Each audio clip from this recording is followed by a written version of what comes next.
Welcome to the BookFest Spring 2024. I'm Lucia Matuonto, and I'm excited to be moderating this year's panel, Fresh Off the Press, showcase of new releases and trending genres. So today we have 4 authors to talk about their latest books, which cover a range of topics, including mental health, identity, and survival. If you are looking for a new book that challenges, informs, and inspires, then you are definitely enjoy this panel discussion. So first, I will start with welcoming Teresa L'Heureux. Teresa is a former competitive powerlifter and bodybuilder. She's the author of My Rock, My Hard Place, where she shares her deeply personal journey of surviving the trauma and domestic violence. So, dear Teresa, welcome to the BookFest. Thank you so much for having me here. Of course, it's my pleasure. Thank you very much for being here. And we also have Hannibal B. Johnson, a Harvard Law School graduate, attorney, and consultant specializing in diversity, equity, and inclusion. He's the author of the book Black Wall Street 100, An American City Grapples with Its Historical Racial Trauma. So Hannibal, welcome. It's great to join you. Yes, thank you. Thank you for your time. Next up, we have Itua Uduebo. Born in Nigeria, his debut novel entitled Parade of Streetlights explores the millennial experience living in New York through the eyes of someone working through his identity and finding his place in life. So Itua, welcome. Thank you for having me here. Yes, my pleasure. And last but not least, we have Dr. Paul Corona. Dr. Corona is a physician, and his latest book, The Corona Protocol, where he challenges the way we view how our mental health affects our physical health and looks into healing the stress and emotional impact on our body. So it's nice to see you again, Dr. Corona. Welcome. Thank you for having me on. Appreciate it. Yes, of course. So, Teresa, let's start with you. Your story shows the resilience you have to survive the impact of the abuse you suffered, something that shouldn't never had happened in the first place. So, what first inspired you to share your story? When I was awaiting trial as a domestic violence victim, my abuser was up for trial. My district attorney court ordered me to go to a therapist. And the first thing the therapist wanted to do was put me on medication because he was sure that I had PTSD. I went back to the district attorney. I said, I'm a competitive athlete. I can't take medication. He said, I tell you what, you keep a journal. And that journal became my book. I put it on a shelf when everything was over, moved out to California, met my now husband. And 16 years after that book was actually written, I decided to publish it. I thought I was just going to write a book and that would be it. And when I wanted to add statistics to the book, I got mad. I got angry. How is this allowed in one of the strongest, most educated, supposedly, countries in the world and globally? Why is this allowed to happen? So I decided I was going to get my book out there and get my message out that domestic violence is not okay. It's not pretty, and it should not be in our society. Yes, and your strength to overcome that is beyond empowering, Teresa. Thank you for sharing this. with us. Of course. Absolutely. My pleasure. It's my mission to get out there and get involved as a domestic violence advocate. Just the awareness has to be, as long as we keep talking about it, start talking about it and keep talking about it, we will create social change, but it's going to take a bit. It's going to take a lot. Yes, but it will come for sure. Yes. Thank you. And Hannibal, your book dives into the stories of racial trauma, especially in Tulsa. So my curiosity is why Tulsa and what inspired this specific angle? You know, we talk a lot about the concept of racial reconciliation, and it is my belief that racial reconciliation is aspirational, and it is achieved if we go through three primary steps: acknowledgement, apology, and atonement. And Tulsa is kind of a case study in that analysis. Tulsa was the site of one of the worst incidents of domestic racial violence in our history, the 1921 Tulsa Race Massacre. And the community, over more than 100 years now, has begun to engage in a reckoning with its past. So the book explores the seminal incident in 1921, what that incident wrought in terms of the community, and how the community has reacted and responded these many years. And again, it's really illustrative of the kind of domestic racial violence that has occurred in the United States generally. And it's why it's important that we examine the concept of systemic racism in our nation. There's trauma that exists and persists through our history. And unless and until we engage with that trauma, we will not, complete that journey toward that vaunted concept of racial reconciliation that we talk about so often. Yes, and it's so important to explore historical trauma like you're doing. Absolutely. Absolutely. Yeah. I mean, for communities to grow and, let's say, achieve the long overdue reconciliation. Yes. Thank you. And Itua, this is your debut novel. So what made you want to start writing? I wanted to start writing at some point during college. I, joined some clubs and found that it was a great kind of release, your creative energy, expressing some of the experience I've been having. And for this book, what kind of made it come about was, wanting to kind of identify what a lot of my colleagues and friends and fellow students, graduates were kind of experiencing during that particular life moment right after you leave school or before you really know what you're doing with the rest of your life. And so I wanted to kind of write a story that could speak to a lot of people's experiences with that kind of quarter life crisis of not really knowing what the next 50 years looks like, while also exploring some questions I've had since moving from Nigeria at a young age, coming here, kind of balancing the identity between those two, countries of mine, and sort of kind of working myself through those questions. So I kind of had the dual purpose of kind of speaking to a segment of people who maybe don't have a lot of their voices in a lot of popular media currently, and then speaking towards myself as to questions I've been asking about how I view my place in the world. Mm-hmm.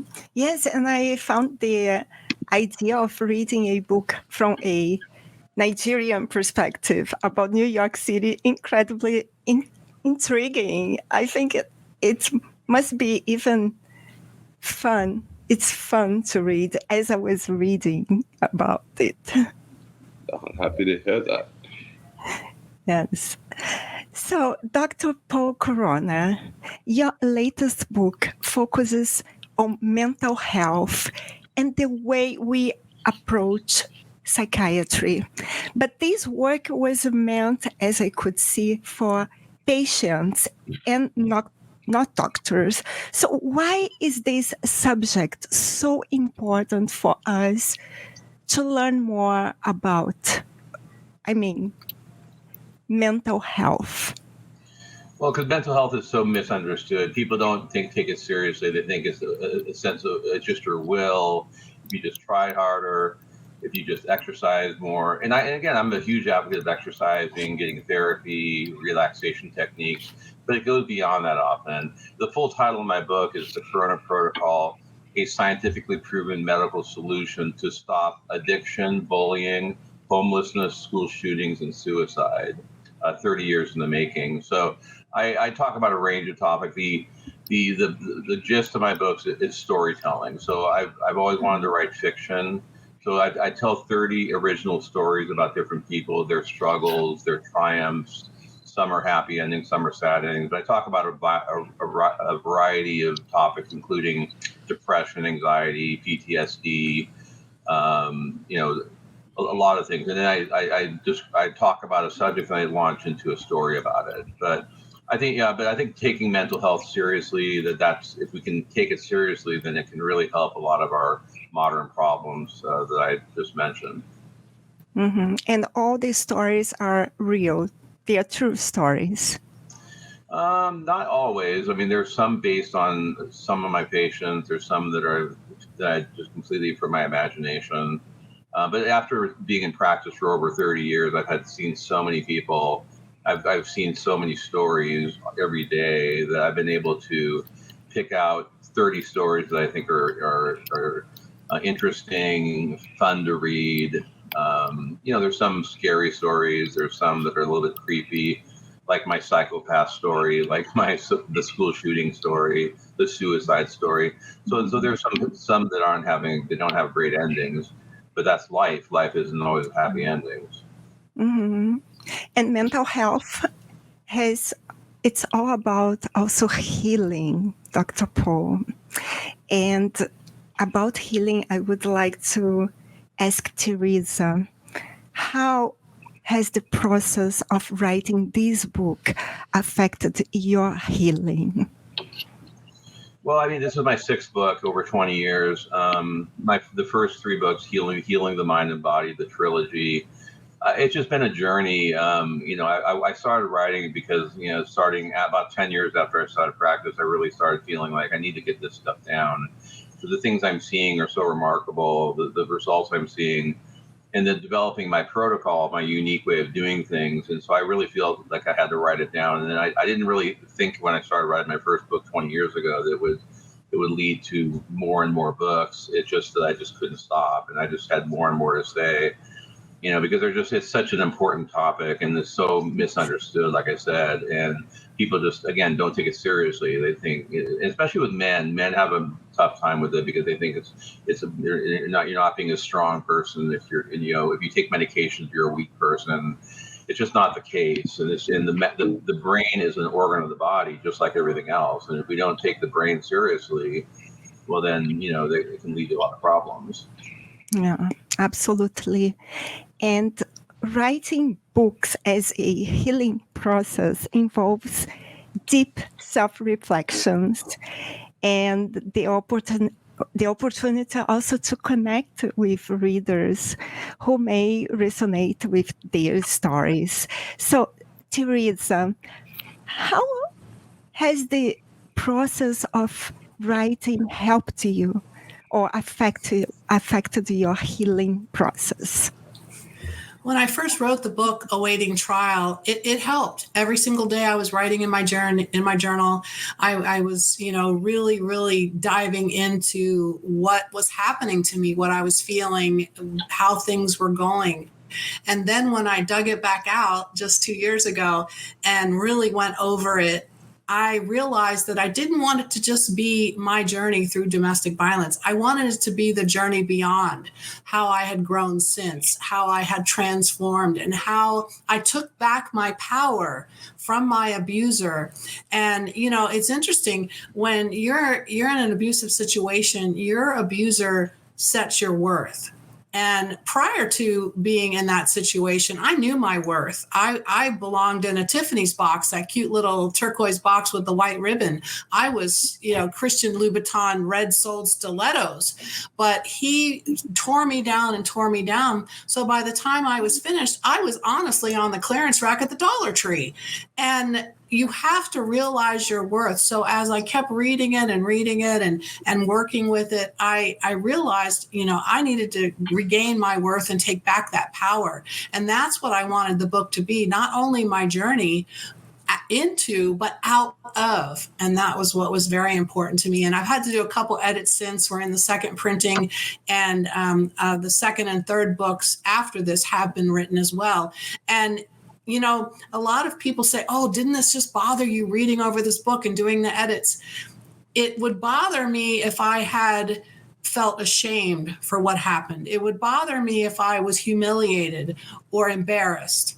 I am none of those. I didn't do anything wrong. So and that is one of my messages to victims and also, the people around them. They didn't do anything wrong. They're just trying to make it. So the best thing you can do is just be there for them. Yes, and I believe that journaling, it's a fantastic way to put everything outside and nobody's judging you. Right. Yes. Exactly. I completely agree with you. It's a healing mechanism, and it's wonderful. It can truly get you in the right direction. Mm-hmm. Thank you. So Hannibal, I saw this quote. Through sharing and synergy, we stand a better chance of doing the work necessary to spur healing. So can you tell us more about that? It's always been my belief that fundamental to the healing process, fundamental to reconciliation, is the shared imperative around our humanity. That notion of shared humanity, that the recognition of the dignity and worth of each and every one of us is really central to eliminating a lot of the social justice issues that exist in our world.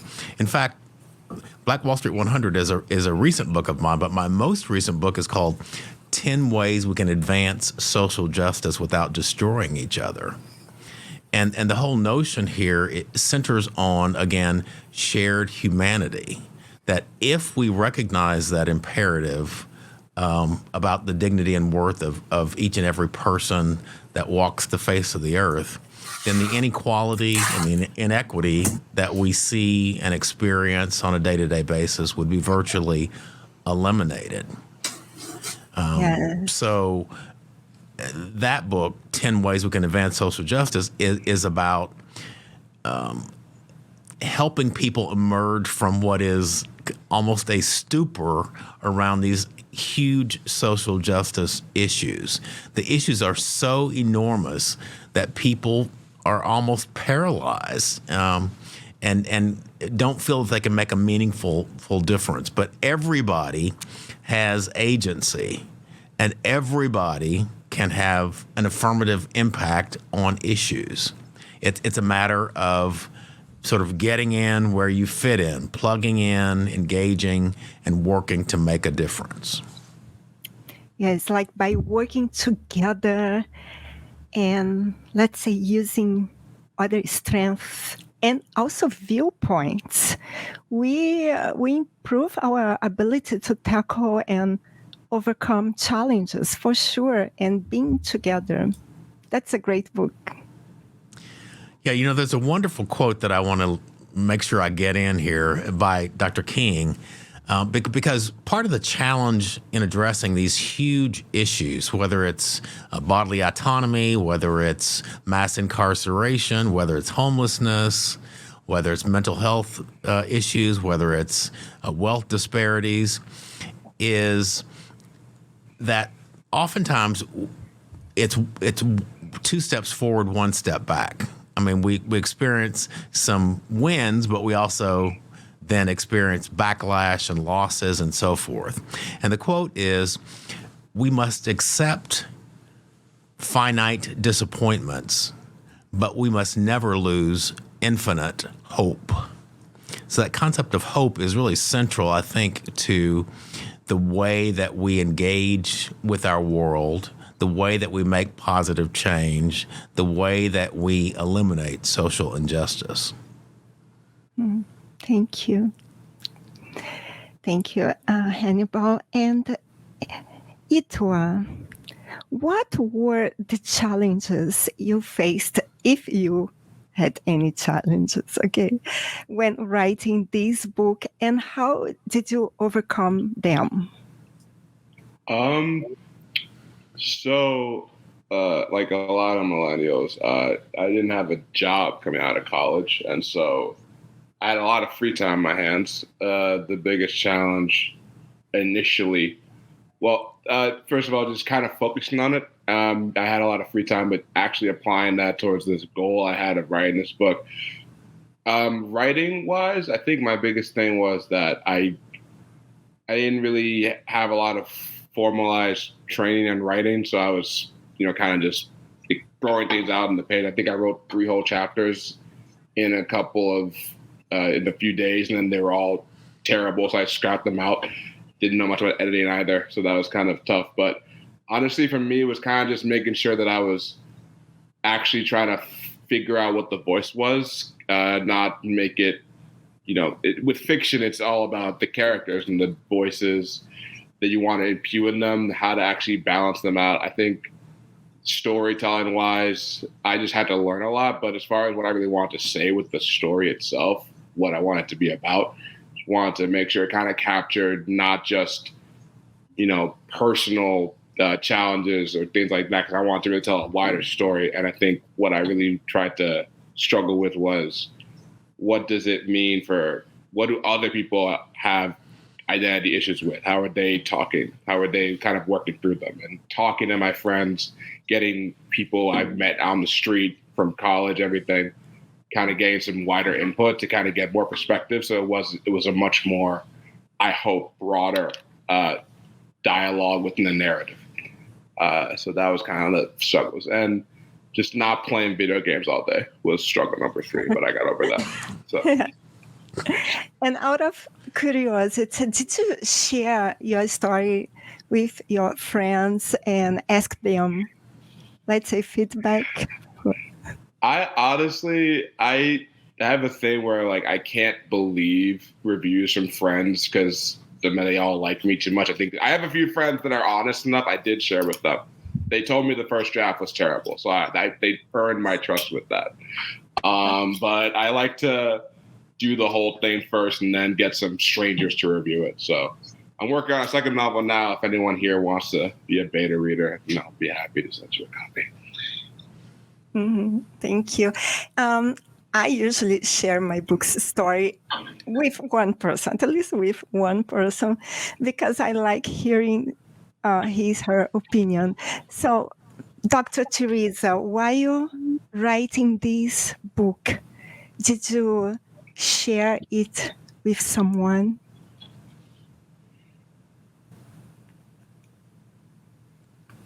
Hello, Teresa? Are you going with Dr. Paul or Teresa? Sorry. I said Dr. Teresa by mistake. Teresa. Sorry, Dr. Paul. Could you please repeat that? I'm sorry. Yes, of course. I was telling Itua that I usually share my book's story with at least one person because I want to hear some feedback. But sometimes showing our story to friends, like Itua told us, sometimes it's not really a good idea. So I would like to know if while writing this book, if you ask someone for the opinion or feedback, or if you just showed the final results, the end of the book. I shared it when it was about 75% completed. I thought it was important. I didn't want to get stuck in the gloom and doom of domestic violence. I wanted to make sure that there was some light there. It was important that, and Hannibal just talked about hope. It's important that there was hope, that you can get out of a domestic violence situation. And I wanted to have that. Anyone that knew me that read the book at that point, they were just, I can't believe you went through this. Look at you. And I'm like, well, I did. And here it is. And, it's just, that book is a testament to my journey, but also to, where I've come. It was enlightening to me to have others read it and understand kind of what makes me tick as well, why I'm so driven to get my message out there. That, that was nice to have that recognition from them that, oh, now I know why it's important to you. I get it now. So. Got it. So, Hannibal, I believe you had to research a lot for this book. So can you share with us a little bit about your writing process? Well, it's usually fairly easy for me to put the gist of a book or a product down on paper, to come up with some sort of manuscript. But it's the iterative process that really is important. So I go through draft after draft after draft. I typically share drafts of what I'm doing with between 5 and 10 different people from different disciplines. And I ask them to be critical. I tell them explicitly, if you give this back to me and say, I like this, you've not helped me at all. What I need is constructive, critical feedback, because I know that ultimately I am the arbiter of what goes in the final manuscript.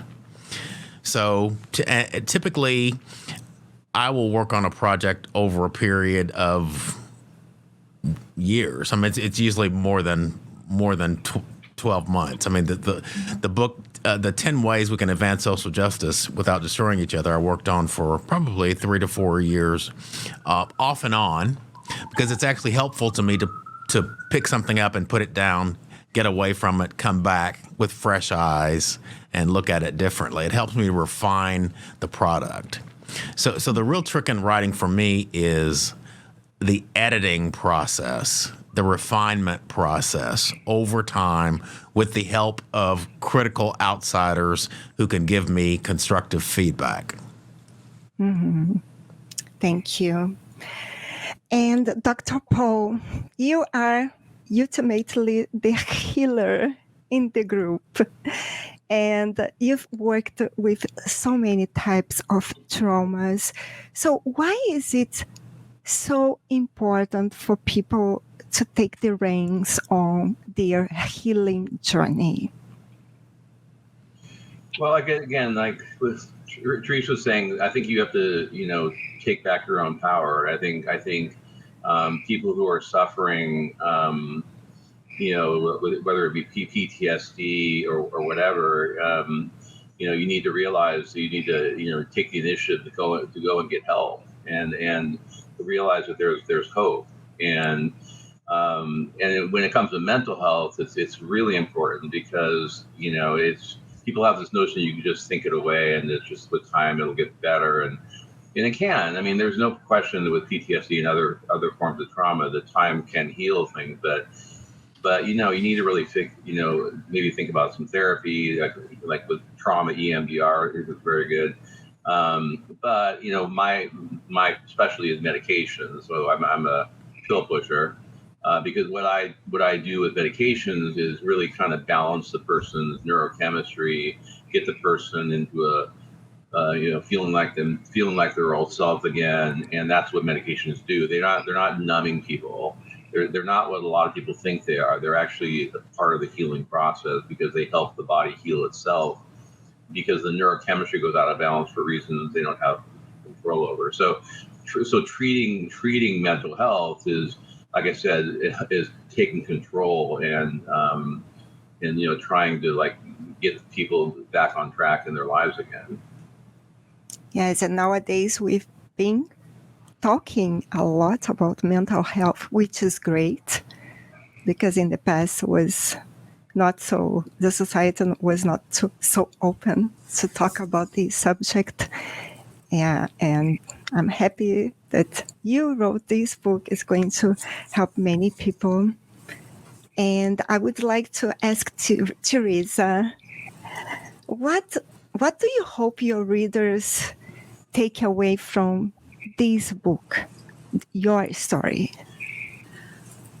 It's interesting you said that, because I was just going to make a comment, and piggyback on what Dr. Paul just said. A lot of people, there's a stigma about asking for help when you have, if you break your arm, yes, go to the doctor, go to the hospital. But there's such a stigma for asking for help when you do have any emotional or mental challenges. But asking for help does not mean you're weak. It means you want to be strong. And a lot of people don't get that. So that's number one. That's first. And then the second one that I'd like people to take away, and this was a catalyst. I saw this at the very end of my abuse. Maya Angelou is one of my absolute favorite poets, and she wrote, "I can be changed by what happened to me, but I refuse to be reduced by it." And that just hit me like a ton of bricks. And I said, oh my gosh, this is so true. I was changed, but I was changed positively. And I will not be reduced by it. You're reduced by it when you allow someone to take that power and you don't take it back, and then you allow yourself to feel embarrassed, humiliated, or ashamed. And that is what I hope people take away from my book. That's wonderful. Thank you. Of course, And my pleasure. Thank you. yes, Itua, are you planning to keep writing and inspiring us? I definitely found I enjoy fiction writing. I'm hoping to, write something as inspirational as what you guys have been putting out, maybe one day. I really feel like writing is something that everyone should do, if not for the public, for themselves. It's just a great way to kind of, express those things that you kind of say in your own head that maybe you don't have the words for, and you can find them on the page. So I like to write stories. I like to create scenarios and people and put them in them and see how they react. But I think anything that you can use your voice for is an ultimate good thing. So I am going to keep writing. I'm hoping to get another novel out sometime next couple of years. And I'm hoping other people who read my book maybe start to write there too, especially young people who maybe don't read as much can be encouraged to read and write. So that would be good. Sounds great. And Hannibal, there is so much work to be done in terms of this topic. But what is your hope, readers, to take away from your book and this story? Ultimately, I hope that, to sort of piggyback on something I think Teresa was getting at, I hope people can get in touch with their own individual agency, their capacity to make a change, not just in their own individual lives, but in the collective lives of the communities in which they exist. So really, that's the ultimate message of Black Wall Street 100 is really about racial reconciliation. 10 Ways We Can Advance Social Justice is about getting involved to change the things that you think need to be changed, and understanding that not only do you have the power, but you have the avenues through which to exert that power and make a meaningful difference, again, in your life and in the lives of other people. Sounds excellent, Hannibal. And what is next for you? Are you planning to write more books? Something will come to me. I'm fresh off this latest project, and so I'm not thinking about what's next. But invariably, something will. This is my 11th. The 11th book is the book about social justice. 10 Ways We Can Advance Social Justice, and so something will come to me. It has to be something that I'm passionate about, that I'm willing to devote my time and energy to, and something that I think that my voice will contribute to positive change. Those are the kind of the criteria by which I judge these projects. Dr. Paul, a lot of progress has been made in the field of mental health since the 90s.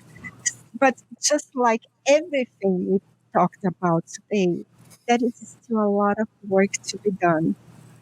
So, what is your hope for the future of mental health? Well, my hope, I've written 2 books before this, but my 4th and 5th books they just have to go to final editing. I've already finished them, but they're basically training manuals for doctors. So my hope is to teach. I want to take what I do and keep a private practice for which I love. But I want to start teaching other doctors how to do this. And so that's what I think. I think I need to spread the word, and there's so many doctors out there who need to understand mental health, and I'm focusing my time on primary care doctors, nurse practitioners, physician's assistants, and people who really need the training. So that's my hope is paying it forward. My next writing, I'm going to take a break because I'm tired of writing and it's exhausting. And so but my next project would be a fantasy novel. I want to write an adult fantasy, probably trilogy, and that's something I've been thinking about for years. But again, I'm just not there yet. Oh, nice! So you plan to write fiction? Yeah, I'm done with nonfiction. I'm done with the medical stuff. I've done enough. I've done enough of that, and that's why I think that I want to really again, teaching is going to be my next passion, and that's going to be my next project. Mm-hmm. And Itwa, are you going to write maybe in the future about other cities, not only New York?